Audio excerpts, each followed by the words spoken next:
Everyone, তো এতিয়া আপোনালোকক ত্ৰিকোণমিতিৰ বিপৰীত সম্বন্ধ একেবাৰে ইজি ভাবে বুজাই দিম। কিছুমানে মনত ৰখাৰ কাৰণে ইজি হ'ব, তোমালোকে যদি ভালকে চোৱা লক্ষ্য কৰা তেতিয়া তোমালোকৰ বুজাত সুবিধা হ'ব আৰু মনত থাকিব। সম্বন্ধটো হল তোমালোকে জানা sin cos tan cot sec cosec এই ছয়টা বস্তু sin cos tan cot sec cosec। ইয়াৰ বিপৰীত সম্বন্ধটো হল সদায় তোমালোকে মনত ৰাখিবা যে sin into cosec, মানে sin theta into cosec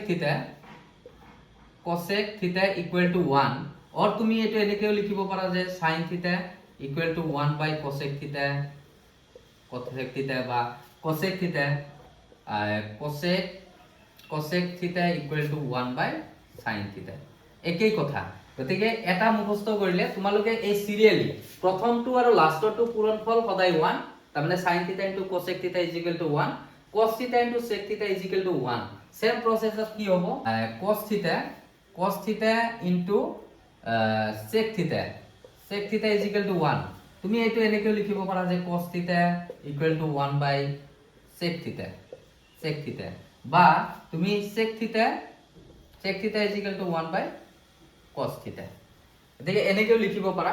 গতিকে সদায় প্ৰথম আৰু এই লাষ্টৰ পৰা গণিব লাগে যে sin theta into cosec theta is equal to 1 হৈ যাব, আৰু এই দুটা তাৰ পিছত cos theta into sec theta is equal to 1 হৈ গল।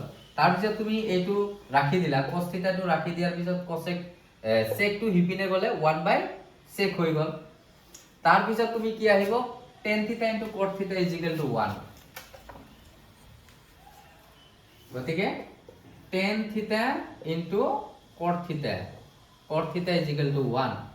এইটো তুমি এনেকেও লিখিব পাৰা যে tan theta equal to 1 by cot theta বা cot theta equal to 1 by tan theta। তো বুজি পালানে?